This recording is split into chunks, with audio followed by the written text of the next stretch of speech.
Hey everybody, welcome back. I am with Dr. Anthony G. Beck, who is one of the coolest diagnosticians I've met in a while.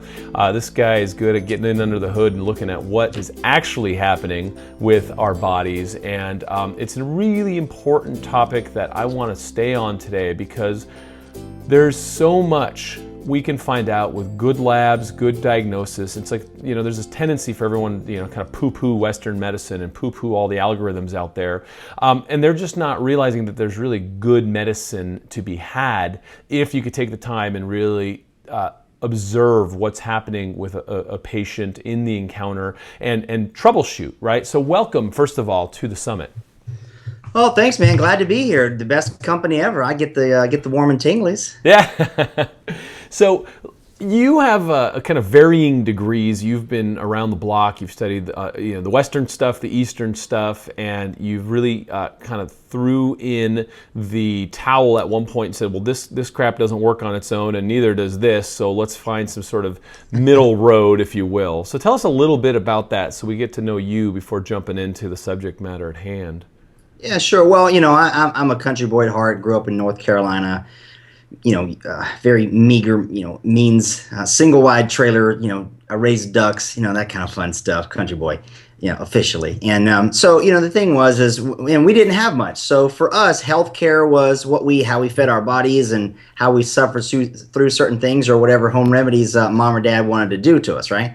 So that's kind of how that was. But so I kind of had a little direction along the lines when I was doing my undergrad work at Old Dominion University in Norfolk, Virginia, and got in a car accident, and got rear-ended, and my back was all out of whack, and so I got introduced to chiropractic care, and I was like, wow, that's pretty awesome.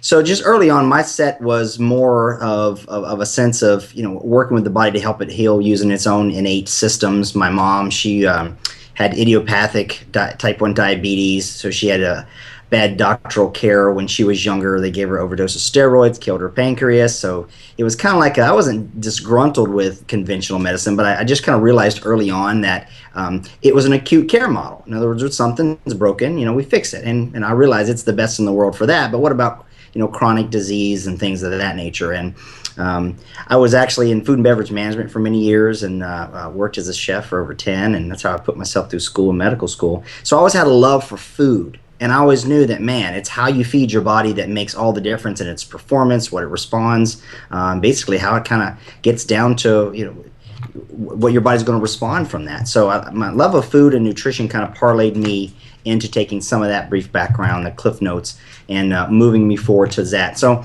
early 1990, I was an early adopter of the thought process of functional medicine.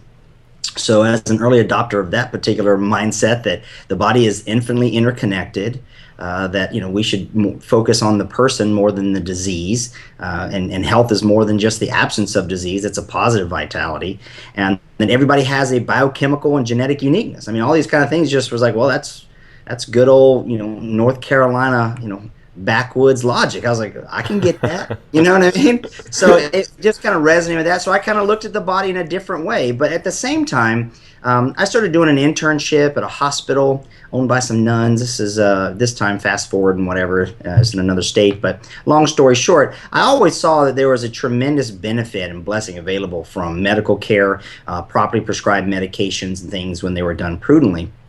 So I never was like you said, a poo-pooer of conventional medicine. I think it's very powerful, very established. Saves lives. And, yeah, and it works. It's just like the same thing I tell people when it comes to certain botanicals that are popular these days. And I go, well, I'm not a big fan of everybody doing that, but the thing is it works. There are things, so it's all about what are the results. But what really boiled down for me is the terrain. What was it, going to be applying in the individual person, their own unique story, what made them uniquely them, and more about their environmental inputs and how that brought them to a summation of where they're at. And it began to kind of, at first you look at that stuff and you go, well, there's just a whole bunch of chaos there. But, I've always said that, really chaos is just seen by those who don't have the ability to see the pattern and the beauty within it, right?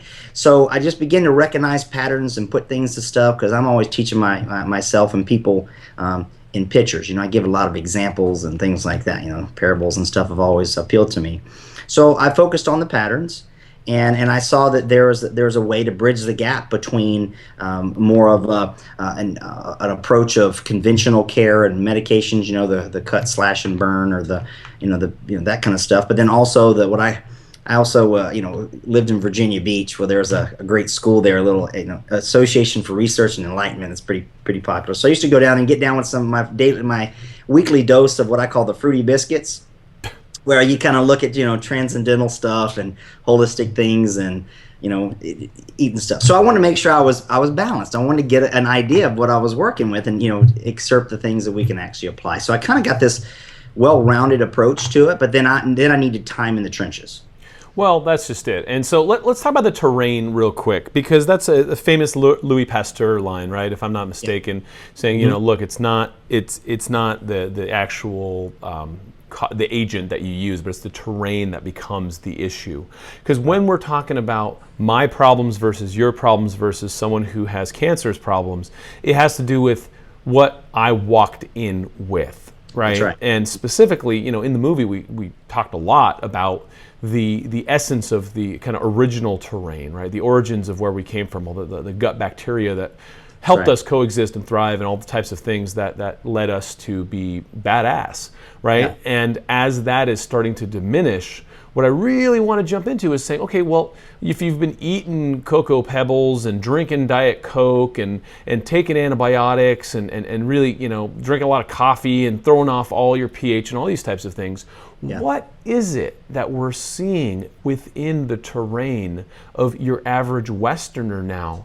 And what kind of diseases are you seeing come out of this? Because I really want to connect those dots, right? Yeah, of the terrain and the disease, the terrain and the chronic fatigue, the terrain and your psychological state, all these things that we as functional doctors see, but the general public's like, well, I could take, a Zoloft for that and a Tums for that, and, maybe drink that one off.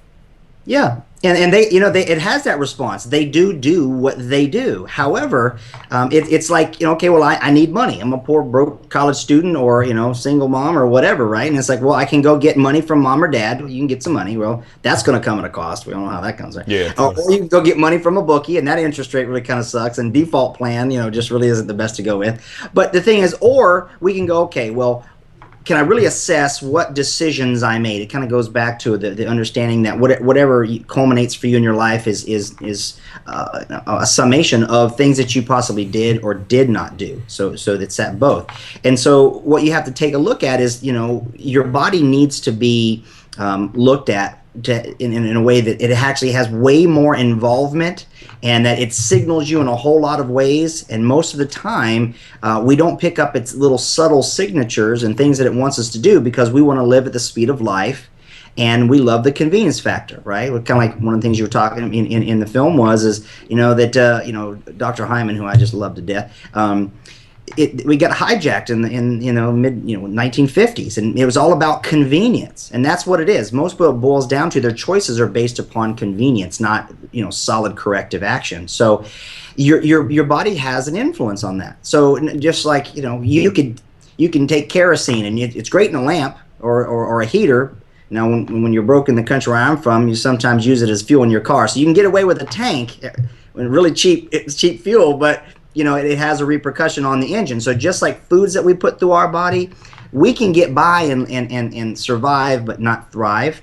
And so all those things have subtle, silent, sometimes, pronounced effects on the inner tube, right? What we call the hooter to the tutor, right? So that lining and all that kind of stuff is in there. It's from the microbial world and its influence. And a lot of this stuff was talked about there in the film, and it was fantastic. I loved it a lot. But where the rubber hits the road is how do we recognize that impact? Then how do we take corrective action in it?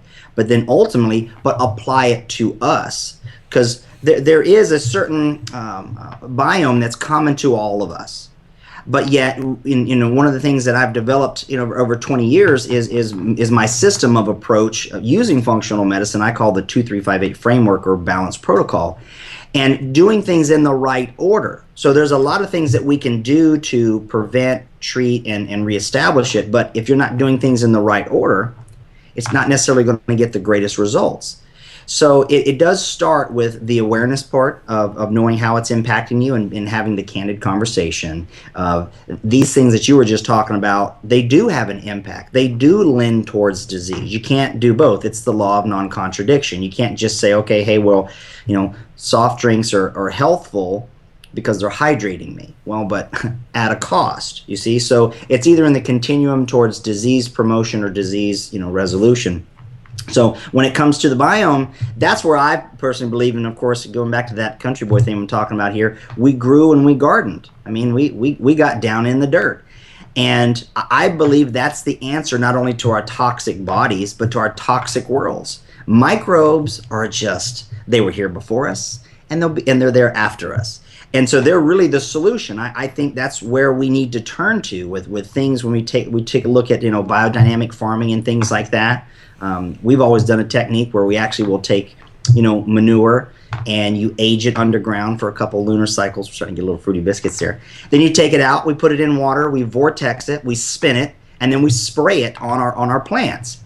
And so what that does is it takes care of them of course, nutrients and delivery and stuff to the soil, but pathogenic problems, bugs and fungus, don't like it. So we can kind of take that same approach in the human body. But again, you have to know what you're working with. Soils are different. Different plants are going to want different pHs, different times of the year, and that kind of fun stuff. So the answer really is getting back to that good old understanding of what healthful food is. But you can put all the healthful food through the tube. But if that terrain is not optimized or corrected, both what I talk about, both what we have to add, but we have to remove, we're not going to get the necessary results that we'll think, and then we'll oftentimes give up because it was inconvenient to have to work that hard, and then move on to the next whatever fad it might be, or I'm going to try this diet because I'm trying to do the X. Oh yeah, I tried probiotics. They didn't really work for me. Next, and that's what I hear a lot in clinical encounters. Like, well, what else did you do? I mean, were you drinking Dr. Pepper with your probiotics? I mean, how did you have a strategy around reconditioning your microbiome instead of just dropping airstrikes in? Like you need boots on the ground. And so let's talk about like SIBO and bacterial overgrowth and all this kind of stuff we're starting to see take off because of these deficits of the terrain. Yeah. Well, of course, it starts by remembering, and some of the things that some of your guests on the film were talking about is food is not only just fuel, but it's information. It signals us. Even down to our cellular level. It's not the nucleus or the DNA that controls us. It's actually the cellular membrane. That's where the brain of the cell is, on the outside, how it signals one to another. And so when you put food through there, it signals a certain thing. And the body will know, there's a lot of things actually that we don't know, but I suspect that it comes down to a frequency, an energetics to the food that signals microbes, whether if this is, the first thing they're going to determine is it self, right? Or is it foreign, or is it us, right? And then they'll go, okay, well then now how do we assign it? What kind of little, immunoresponse do we have to, come up with it? And then we're taking a look at, okay, we not only have the substance, but we also have the substances that came in with it. And then, of course, that would be like, say, like a lot of anti-gluten stuff and things these days, which it can wreak absolute havoc. It's totally true. It's not a made-up thing. But the question is why. That's what we do as functional physicians, is we practice why medicine, not just what.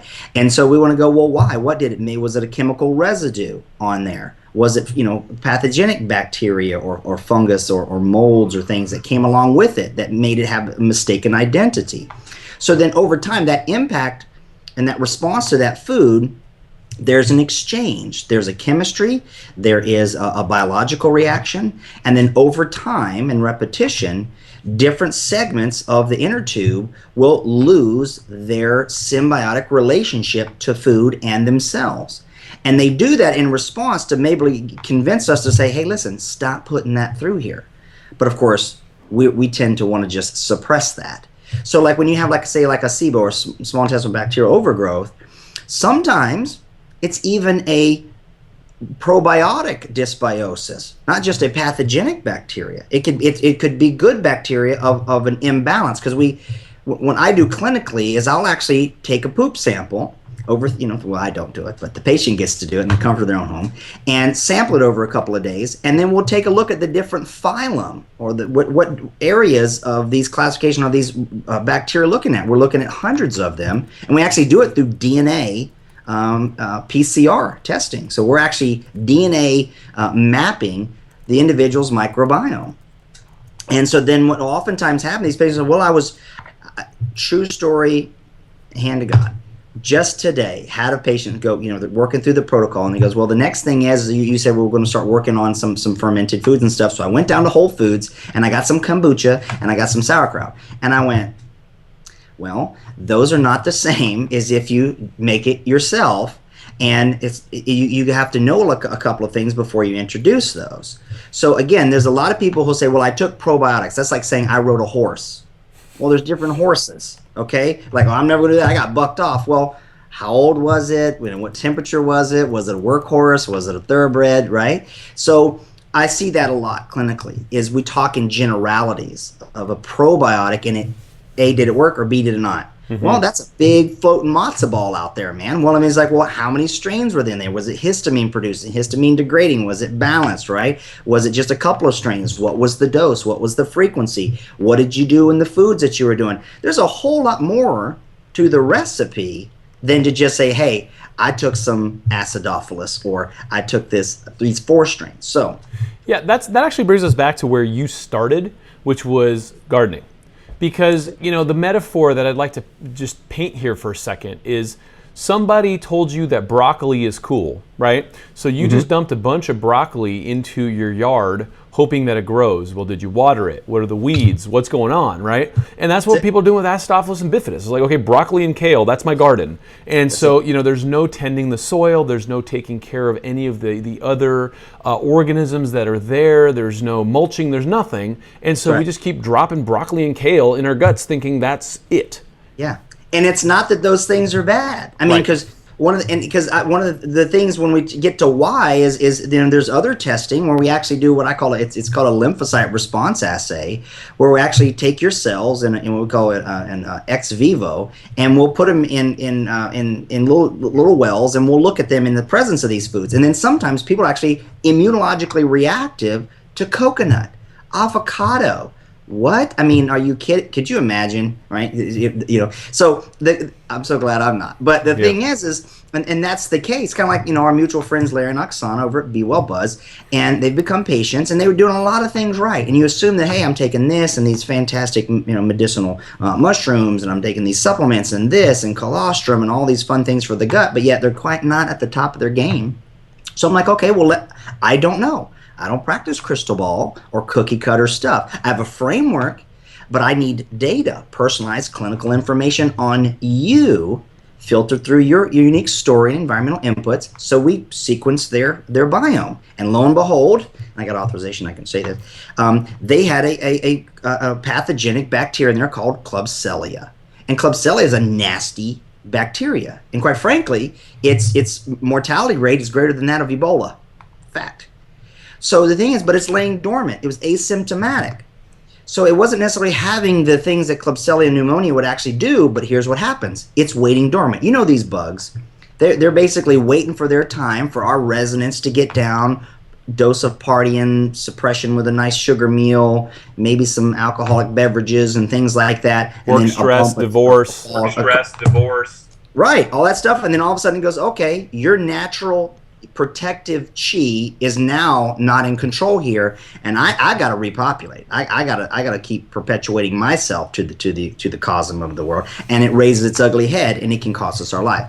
What's the take home on that is that if you don't know, you don't know. So I try to encourage people to not lose faith, but to think, well, did I really get in depth into self? Did I really take a look at that? So in other words, we have that idea when it comes to meditation and getting the mind to do that. But so you can be self-introspective and turn off, the noise and confusion out there and focus, and then get that regenerative stuff, activate the brain. Well, guess what? You can do that with greater information. It's solid information, but it has a little cost associated with it and some time, and no one really likes to play with their poop. I get that. Mm-hmm. But at the same time, it's invaluable because it's really one of the central things, and that's why Eastern culture talks about the GI tract. We talk about it as the earth element. It's where everything grows from. It's absolutely connected. It's the cog of the wheel, 5-element theory, right? So we have to give it its due diligence, but somewhere along the way, we've lost our connection to that. But here's the thing, ancient cultures know that. I mean, that's why they would ferment things. It was like, oh, that's kind of interesting, but I got this kind of result. And hey, we're going to take some of the milk from the goat and we're going to stick it in the stomach and we're going to kind of churn it and we're going to make something out of it and we're going to let these ferment. And they just kind of knew. They got back to a resonance with their surroundings. And so that's what happened. So today, all the connection is lost. So we're seeing irritations in the bowel, deficiencies in that protective biome. And so then when foods come through, gluten and sugar and processed foods, they have even a more negative impact as opposed to if they were actually having that. I actually tell people, you could actually have a controlled burn. I'm a good old boy from North Carolina. There's no way I'm gluten-free. I got to have me some biscuits, right? So the thing is that if your biome is solid, you can have a controlled burn. I don't want people to not be able to enjoy life and have a fermented product like a cocktail, because it's a byproduct of fermentation, or a piece of pie or a cake at a thing or something like that. We don't have to be purists, but but when you're sick in bed, we really don't eat fast food, right? We want healing things. So if you're not well, you need to be doing that. So you have to know the balance. But one of the best things is to get information of yourself and then get reconnected to this system that we have, right? Well, that's a really great point. And there's so many pieces to that because, look, if you could have a cushion of vitality, if the terrain is healthy, if you have that resilience, yeah, you could have a beer at the party if you're not allergic to such things. You could have a piece of cake at the party if you're not allergic to such things. And, some people have antibody reactions and I can't, sorry, I can't help some of that. But when the immune system is in crisis, we get all kinds of health issues. When we've done enough to kind of be more in sync with nature and the nature around us, that resilience is there. I mean, look, if it weren't for resilience, we wouldn't make it this far. We wouldn't have gotten past the wheel. You know what I mean? Sure. We've gone through lots of winters, man. So let's talk about resilience and our ability to adapt with nature in that flow. Because afterwards, I want to talk about fungus and bacteria and kind of the relationship between, because Dave Asprey talked a lot about mycotoxins and how fungus was killing bacteria and now that balance is off. But I just want to talk about that resilience piece before we jump into that. Yeah, and that's a great word to really describe it. It's like, well, why is it that George Burns could smoke 20 cigars a day and live to be 100? I don't know. I'm not George Burns. That doesn't mean I can do it. So we're always trying to seek insight as to compare and contrast. So the thing is that resiliency is made up from a harmony within the body. So it's really key to balance in all the different components, all the systems. So when I talk to my patients, I actually say, hey, listen, you're going to have these different questions and things that you want to do. You want to try to fix everything at one time, but you really want to find a way to systematically approach and doing it so that way it's actually sustainable. If I was just a takeaway doc, okay, you can't have this, and this, and this, that works for a short period of time. It's not going to have longevity. So in order for it to do that, you have to encourage people to have a desire for that resilience, and how that actually comes around is, of course, the first thing I do, which is people are like, well, aren't you going to do this and detox me first? I go, no, detox is actually last. I'm going to talk to you about your environmental inputs, the air you breathe, the water you drink, foundational primitive stuff like making sure that you're resting the body and letting it do the work. Let's not be so arrogant to think that we're really in control here. The body spontaneously heals itself if A, give it the thing that it requires, and B, you remove the obstacles to it being able to be the superstar, the MVP. Then we, of course, move on to, what's going on, what you're putting into your food. Into your mouth when it comes to food. It's truly the best medicine that you have for building that resiliency. It's the nutrients and the information. Remember, you can signal the body, hey, listen, I know I used to beat you up a lot with McDonald's and beer, so we'll give you some coffee in the morning, we'll give you this crappy food through the day, and then we'll bring you down at night with right. Well, if you start giving things to your body, it responds super quickly.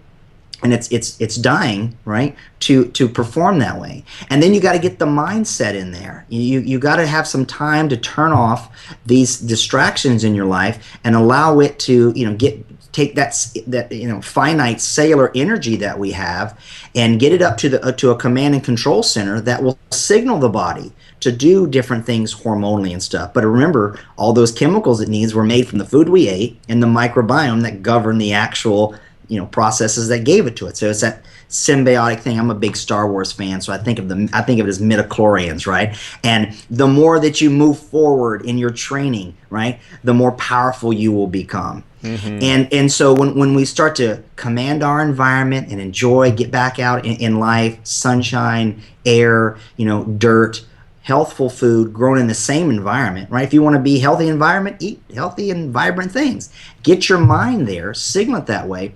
Once you've done that particular nourishing phase, then you can begin to come in and start correcting stuff, building your immunity, putting out the flames. Then build your physical structure. Then move on down to the mitochondria and start working with oxidative stress. Then you go into your hormones. And then lastly, detox. So that's the order of operations like in math. For the uneducated, we're going to go, oh, okay, well, I'm going to divide this. And no, you got to go subtract and add. Okay, then once you have that, then the multiplication, division, and then there's an order of operations. Body's the same way. So as far as resiliency is concerned, that's where it comes from, is doing things in the right order. Well, okay, so name the order again, just so people are clear on this. Yeah, first thing, your environmental inputs. Right. Really important to take a look at things that you really do have visual control, and it's visceral. You can hold it, feel it, touch it, smell it, and you can measure the output, right? So if you measure, you monitor, right? Then the next thing is gastrointestinal and digestion, dietary things, and the response there. Number 3, that's when you start to boost your immunity and put out the fires of inflammation, okay? Because you can't do that without having the nutrients to do it, right? Then the fourth thing, that's the fourth thing. Then the fifth thing is actually getting into the structural fortification of the body. Exercise, Tai Chi, yoga, Pilates, resistance exercise, whatever gets there, but not too much, not too little, not too much. Work with your body. Then we move on to energy production and oxidative stress. Then you're starting to get down to the cellular level, as it is above is below. So then we kind of we're working out here, right? And we're starting to come in, starting to dial in, getting laser pointed focus. Then we get down, then we start balancing our hormones and our neurotransmitters, because there's a lot of docs that'll go, I've been lecturing for years at A4M and things like that and talking about bioidentical hormones and so forth. But what happens is you just start throwing that stuff in there. It requires nutrients, and it's dynamically determined upon what your gut health is. So you got to fix those first before you start trying to get the results from those. So hormones is number 7, and then number 8 is biotransformation and detoxification. So working in that order. Now, of course, there will be times where you kind of have to take a little side trip, little oxbow, right? Just kind of bring it around and then come back, because there might be something of precedent. But that's the order that goes things. And so along the way, your body builds up this resiliency, and it builds line upon line, precept upon precept. And that's where you're going to get a better manifestation of an output of all this investment, as opposed to, I'm going to try this because that had a nice sizzle to it and that sounded good and that was great. This process takes longer than most people are used to, so it's not so fun and soundbite friendly. Well, that's America. That's the West, though. So I got two ends of the spectrum here. I got the country boys who couldn't give a damn, chugging Coors Light, throwing their cans down the ravine where they're shooting off their guns and doing that. A little bit about that. Yeah, you met those guys, right? And so you have that side of people who couldn't give a damn, and then you got the guys in LA that are like going to 4 yoga classes a day and like going to the next juice bar for the cleanse that they're on this week, and they're cleansing. And both of those are on opposite sides of the spectrum of wrong, right? They're still wrong. And I think that's a really powerful point that you just imparted is, there's methodology and obviously a lot of stuff we talked about in the movie, the world's dirty. That's, we're going to change that. We're going to fix those inputs, but then setting up the terrain and getting yourself healthy and robust and capable of generating that energy from mitochondria and being able to have the energy to even do these things and let the body detox. Because what happens when you try to detoxify when the mitochondrial output isn't sufficient? Yes, sir. You'll go in reverse, then you'll go back to the conventional thought and they'll go, see, that's why I told you need to stop doing that stupid detox and stuff. Yep, drink this Coors Light. Right on. Or here's some Ensure. So, man, you're right on the money. But again, that's the psychology that my patients have been my greatest professors, and just really, when you get into those lives, that's why I love the documentaries that you do, is you see in the eyes of these people, and they're people, you get, ooh, it's yummy. So the thing is that when it comes down to it, people lose faith in themselves. They want to filter what actions they take through a proxy life of other people, or a so-called expert, or a blogger, or a coach, or something like that. And I'm going, okay, that might be true, because truth is truth no matter where it comes from. That's the awesome thing. But the application of it, okay? So, I mean, there's a difference in knowledge and intelligence versus wisdom. So you have to know how to apply it to you. Stop subjugating your life and all your power of attorney virtually to clinicians, no matter where they stand in the dogma, and get back to you, that personal responsibility of self, and say, hey, hold on a second, how do I filter this through me? Because my patients say, listen, doc, I'm unable to do that either because of finances, right? I mean, there's a lot of things that are great about eating local and grown and things like that, but I'll tell you, like here in Orlando, Florida, the farmer's market, it's not local grown produce. They just get it from a wholesaler from New York. And then they're selling it at a farmer's market, and they think they're doing that. So the point of that is, sometimes it's not available. I try not to let people get ridiculed for not being so pure and organic and grass-fed, all that kind of stuff, because if you just keep beating up the kids on the team, they're not going to be whatever. But I don't believe in giving everybody the trophy either. But the thing is I really want to get people to say, hey, listen, embrace yourself as a category of one. Remember, you have a biological and biochemical uniqueness, a genetic code. You're a one of a kind. You're that snowflake. Filter that through that. The key is, how do you fix your terrain, not through somebody else's, because that's where you'll get lost. It's a very trickery thing out there. So, and that's really what it is. I say, ask yourself these questions: what do I need to add? What do I need to remove? That's all you got to be doing. Then put it through the right phases. Focus on nourishing first, then balance out some things, and then purify. Don't go, well, I'm just going to clean everything out, because just like you were saying, undue stress. You're going to make things worse. You'll induce problems, right? Let's talk about that real quick, because that's something if you get bit by a dog, that's stress. If your wife leaves you, that's stress. If you get a property tax bill that you weren't expecting early, that's stress, right? People understand that. When you try to do a detox because you mean well, but your body cannot handle that, can we talk about how that is also stress? Well, let's take an example. It's like if you want to, okay, the house is messed up, or we had a water damage. Well, we got to remodel. So we don't want to have any mold growing back there, right? Going on with that. And so it's uncomfortable. But okay, we got to take the drywall down, right? Well, there's a process. Do we just start ripping and doing stuff like remodeling a house like on HGTV or something like that? No, you want to make sure, okay, do it in the right way. You're not kicking off more dust, putting that into circulation, wear the right protective gear. But then what are you going to do with all this debris? Are you able to handle it, or are you just going to move it downstairs to a new location, just throw it out in the yard, and now you're going to kill the grass, or do you got to get a dumpster, right? And so you have to be ready to deal with this thing that now is pertinent. So most people they're not aware that, like, say, same thing in the bowel or even in the liver, which governs so much of it, you have phases, right? It doesn't, there's phase 1 and there's phase 2. I have a phase 3, but we won't talk about that. But the thing is that phase 1 that's hardwired. We all know how to do that genetically encoded with our cytochromes, right? And at the cellular level, they know how to deal with that. But those are governed by nutrients. If you have a deficiency in nutrients, and then now say, listen, guys, I'm now going to overwork you, and I'm going to keep paying you the same, they're going to go, that ain't going to happen. But then some will keep rocking it, and then they get in the middle, and these things we call, not to get too medically here, but these intermediate metabolites, you would have been better off leaving the doggone thing stuck in your fat and protected little lipid containers, as opposed to now you have something that's highly reactive. And then to get it through phase 2 to where we can get rid of it, you need even more nutrients. You need amino acids, so you can't do it by starving and just doing lemon juice and cayenne pepper, right? So you got to have food and things. But then where's the liver going to dump its trash? Into the gut.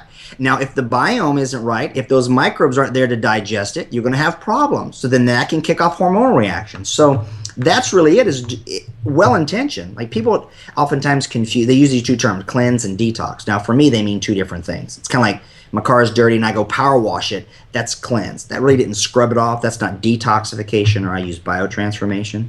But the thing is if you have to realize that if your body's not ready to receive and clean things out, you can make yourself sicker. But then, of course, some of the uneducated will say, well, that's just a Herxheimer reaction. That's just a cleanse reaction. Keep doing more of that. And then now you're damaging literally your DNA. Healing shouldn't have that problem. We don't really see that in nature. I mean, they'll go, animals know, they're like, okay, I'm going to go eat a little bit of this to get rid of this parasite that I have, and they don't keep eating it prophylactically either. You got to know when to do it, in what particular order, and be cognizant of the other things that come into play. It's not just so truncated down to one mechanism to where, okay, I'm going to detox. You have to know the repercussions of it.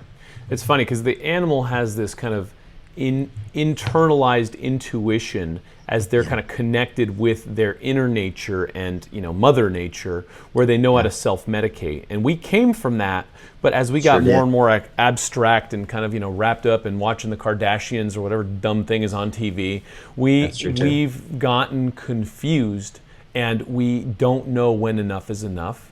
And we've also fallen for all of these things. I mean, the pop culture is, if Gwyneth Paltrow does some cleanse, I want to do it. Right, but she's what made her the quality? Not that she's not a beautiful lady and great and all kind of fun stuff, but again, it's I'm sure she's really nice, but she's different. I mean, she's different than me. You grew up where you grew up. I grew up, doing what I do.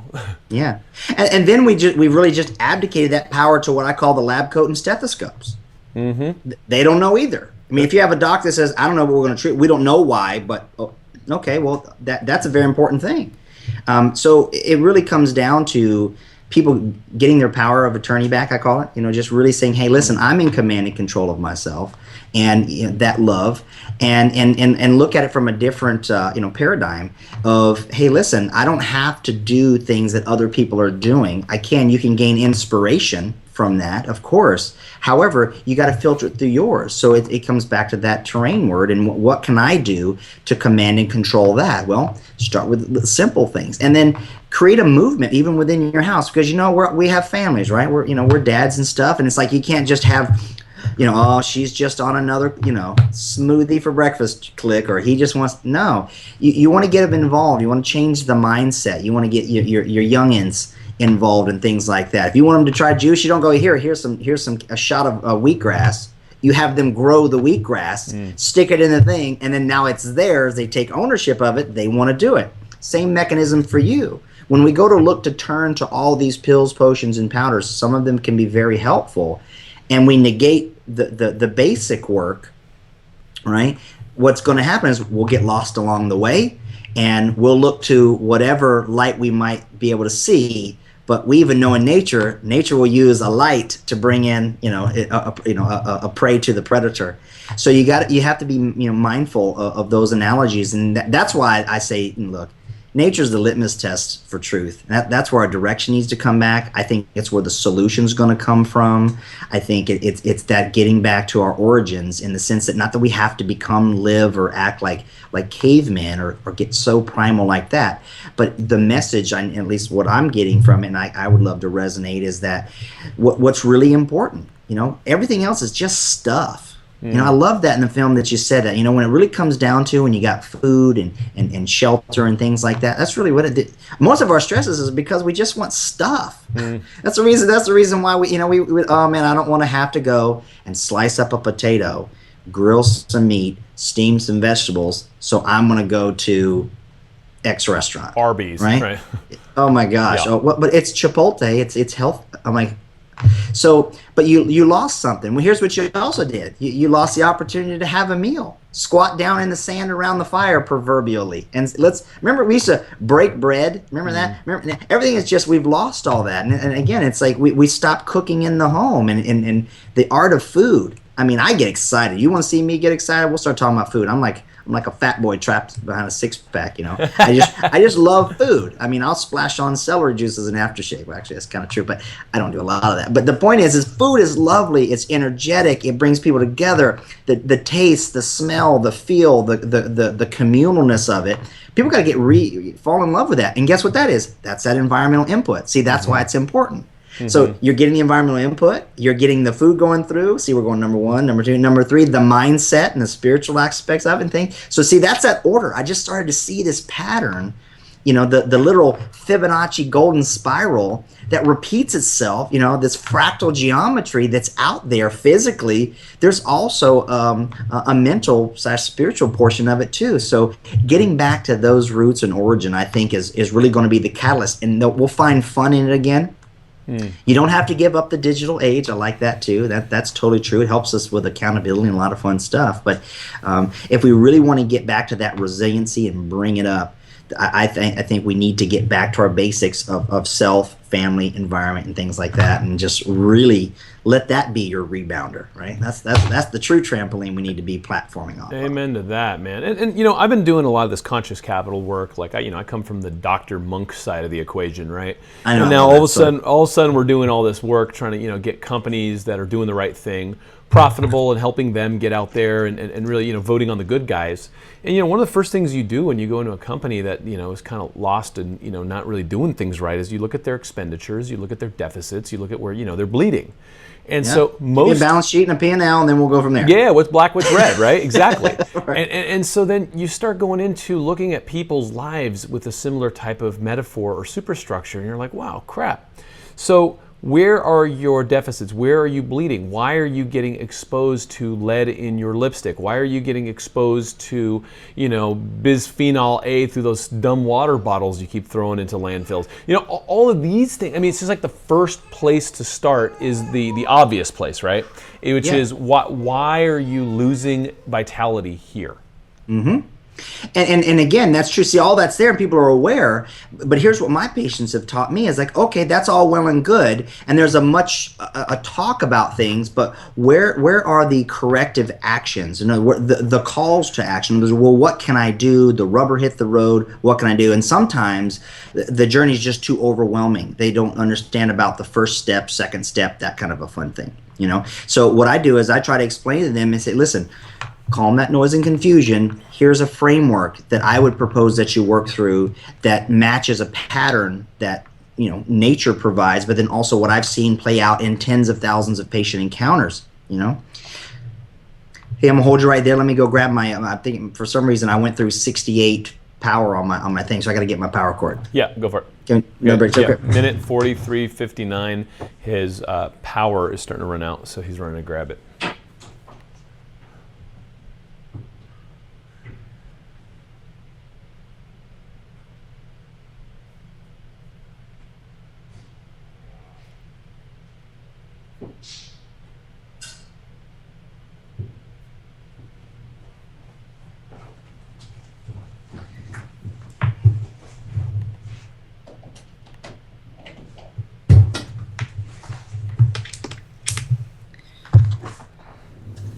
I apologize about that. Yeah, rookie mistake. No worries. We back?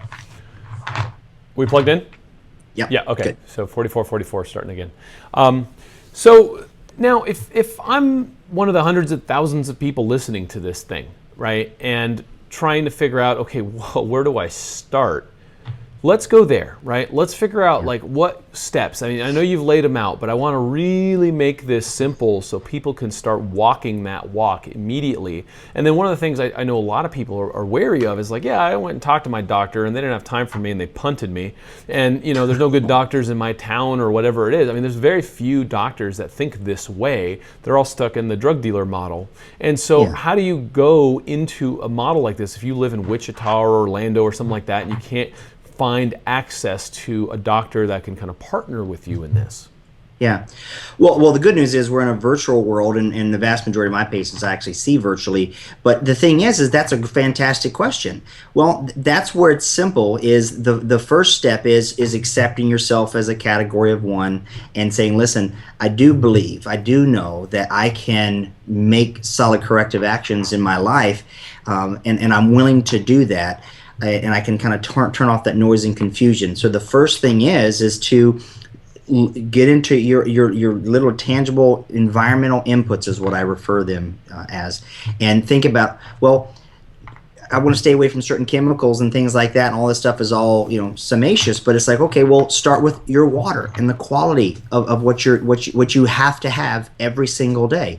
What might you need to add to it? You actually need minerals in your water. Ironic. What might I need to take away? What chemicals, or get a water report of where you are and find out specifically, do you need different things? You can blankly just get an RO system and things like that, but that doesn't always just cover everything. That's a step in the right direction. So something that you take in every day, something like water. How can you clean up your air that you're breathing? Get rid of the Febrezes and the Glade plugins and the stanky candles and all that stuff that really doesn't exist in nature. Let nature be that litmus test. Look for how water is clean in out there in nature and what we started from, and the air that we should breathe. So look at your air and water quality. That's a fantastic start. Because you're feeding yourself. It's the same two things that you're going to need to feed a plant. So then turn to those guys and say, okay, well then, good solid eating things, healthful foods. One of the things in the film they're talking about is it's really more, if you teach people what things not to eat, it through attrition, and it'll tell them what you do need to. People really already know what to eat because it doesn't have to get that tweaky. They're really kind of looking for an excuse for you to tell them to where, hey, I can continue to eat this. But the point is air, water, environment, clean that up, and get to the food. And do the best you can with the budget that you have, with the skill set that you might have. You don't have to go and spend all this kind of money and biohack your kitchen and get titanium pots and that kind of fun stuff. But it's a no-brainer. Don't cook in flaky non-stick coatings that you're going to end up swallowing that were made by Dow, right, or DuPont, and they're foreign to the body. So that can be your selection process, right? So it's the, what do I have to add? What do I have to take away? Focus on things that are nourishing first. And then the body will build upon itself and kind of go in that. Because listen, we all have to, breathe air. We all have to drink water. We all have to sleep, and we all have to feed. So those are great places. That's Balanced Protocol's nourish phase. That's exactly what we focus on, because that's where you got to do it. And don't feel that you got to do it overnight. No. we don't learn to do that. You don't go, oh, I tied my shoes. Boom. One time. I mean, we're all masters of turning on and off a light switch. We can do it in the dark. We just walk in and we go, patow. We know exactly where it is, how much distance, how much speed, force, without even looking at it. Through that repetition and things like that, you'll begin to get it. So make it yourself precious to yourself again, and then focus on that local environment, and then just go out from there. Move in from your internal, your body, and then your house, and then your yard, and then inspire your neighbors, and then community, and then your state, and it just continues to grow. And so kind of use these little things. And again, these are all clues that I just paid attention in nature, looking at how it actually expands and does stuff, right? So that's how I would say it is to start with little things like that. And man, little bitty things just have profound ripples, in the water of life. It just really begins to just motivate us to greater levels. And the body loves it, right? You pull away the Glade plug-in, all of a sudden a week or two go by and your headaches haven't been coming. It's just, you see it all the time. Right, but it's this, or but it'll say natural on it. So what does that mean? People, it's natural. I know, right? What does this mean? But that's the trickery of it. But again, that's one of the litmus tests I say as well. Does it exist in nature in its solitude like that? Right. Right. And so it's not. That's a stuff. That's an added thing that we like to do. And quite frankly, it's like a baby. Babies. We all know what babies smell like. I'm not talking about the other end, but I mean, new and it. It's like it's an absence of smell. It's kind of like when you were out in Africa and you were talking about it's so quiet, but yet there's so much sound. It was an odd thing, and that was actually a moment for me. I go, I totally get that. I wasn't there. I want to be there. But that's just it. So when you have an absence of smell, you actually have a smell. So it's like, you don't have to have all that stinky stuff. Is the take home on that? In other words, get used to having things the way that they exist in their natural purity and how they do. And you won't have a need for the funk. That's you just beautiful. won't. Well, and then the clarity of mind comes, the energy and the vitality come, the mitochondria are firing, and then you don't feel, this is, I think, a place that a lot of people go is when you start not feeling well, then you start looking for solutions outside of yourself to self-medicate, to bring you out to center, where the answer was always inside of you in the first place. And if you let go of all the things that were poisoning you and let your body thrive again, it's pretty comfortable just being human. But being a toxic, poisoned, sick, diseased, low energy human, that kind of sucks. Yeah. But I would it's put no it to you, fun. and I would put it to you that Zoloft and Tums are not the answer to that. They are Band-Aids for that. Yeah. And it's what I call happy slappy syndrome, where people, they'll go, okay, I'm looking for a solution. I do the solution, it worked. So then for them now they have, okay, well, if A, B, boom, it worked, right? B and equaled C. So I go, well, here's the problem. Whether you do it with an herb or a homeopathic or a pharmaceutical, okay? Don't let that be the stop of that process. You want to go, okay, whew, I got a loan. I'm not getting kicked out. No one's repossessing my car. I didn't get fired. I don't have a penny to my name. But now, that took the tone off. But okay, but now what can I do to not find myself being in this same position in a month from now? Right. Don't stop seeking what brought you to that. You have to analyze, okay, well, why did I have to take this medicine, for lack of a better term, or this botanical or whatever. Don't just go, okay, that worked and I can keep doing what I'm doing now and I'll just do this. Well, that should just be an affordance, a little bit of bump of help in physiology to give you the impetus to ask the good questions. Well, what might I need to add that brought me to this? What might I need to remove that kept me from going there? So always be questioning and things of that nature. And that's what will keep you from being stagnant or always having to fight the good fight. I humbly... I don't have a backstory of how I was, I overcame an illness and that what brought me to this. I actually have been blessed to watch and observe and inquire and always ask, well, man, why did that happen? Well, I'm not going to do that. Right. And it's one of those kind of things for me to where I want to encourage patients to just keep driving home the idea that they hold the keys. They have the empowerment to do it, but you just got to look at yourself different. If you want something to last forever, you got to treat it different. And be aware of why and what brought you there. Don't just treat it and be done with it, regardless of you did it natural or conventional. It's funny, as my best friend in junior high, I would get really jealous when I'd go to his house because my mom would only stock with like fruits and vegetables and like real food, and I'd go to his house and there was like everything, cookies and everything, and I was just like, holy crap, this is heaven. My mom sucks, right? And his mom was probably 350 pounds. He and his brother had terrible acne, uncontrolled, on Accutane and all kinds of like antibiotics and all sorts of stuff. And now you look back and you're like, wow, man, she was poisoning her kids. She just didn't know any better, right?